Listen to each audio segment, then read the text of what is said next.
Hello, I'm Angela Durant, and I help people to raise their profile, discover their voice, impact their audiences, and get more visible.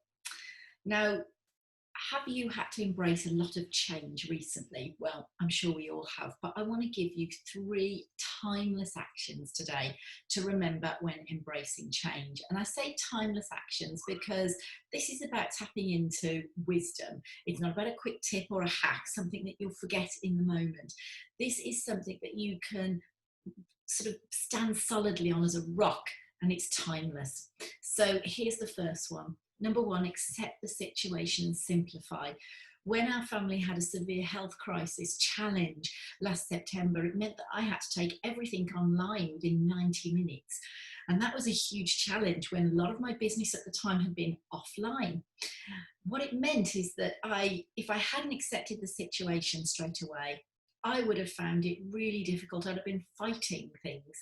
And what that enabled me to do was it enabled me to get super clear quickly, which were the superfluous priorities or actions or situations that I could let go of and which I could hold on to.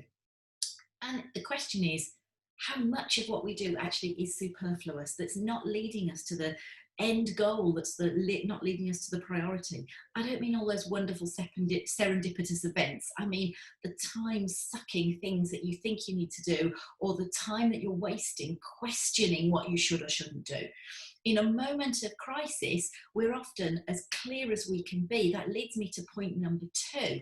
And point number 2 is face your fears and take the next step.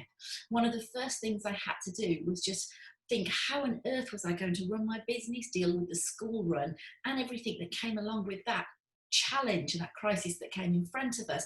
It doesn't matter whether it's a health challenge or a redundancy or a situation.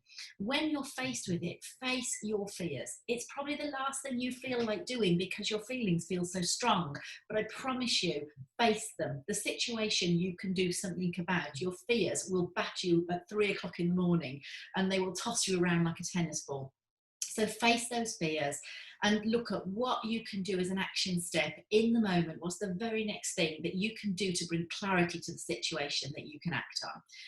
And the third thing is learn the truth about living in the present. So learning the truth about living in the present doesn't mean that we sit and sort of back out from life and live on a toadstool of meditation all the time. Might be nice sometimes, but what it really means, as in Dale Carnegie wrote in How to Stop Worrying and Start Living, was living day-type compartments, which means that what do I need to do today to move this forward? How do I prioritize things today? Because everything that we do tomorrow, or the results of the actions that we have in our life tomorrow and the next day, are pretty much going to be directed to the habits and the actions that we are doing today.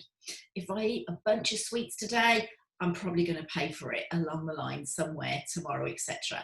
But it's those small things, isn't it? When we don't realize they're making a difference, those little unsung habits that sort of live underneath the surface that we don't think are a problem, but they are sucking the time and the energy and the resources away from you.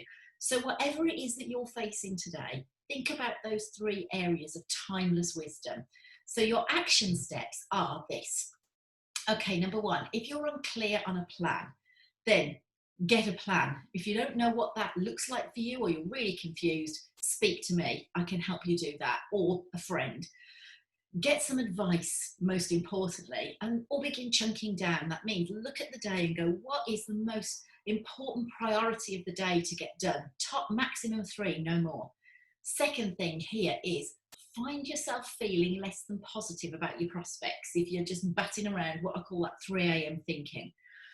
Start by just sort of, reminding yourself that actually you've got skills, you've got talents, you've had successes in the past, and whatever it looks like right now won't work is simply a misunderstanding of who you really are and the truth of everything you've got going for you. And if you need some help with that, please do reach out to me or to somebody else, but reach out, because help is at hand. You can get a plan. If it's about visibility or raising your profile, then that's my bag of tricks. That's my game. I love helping people do that.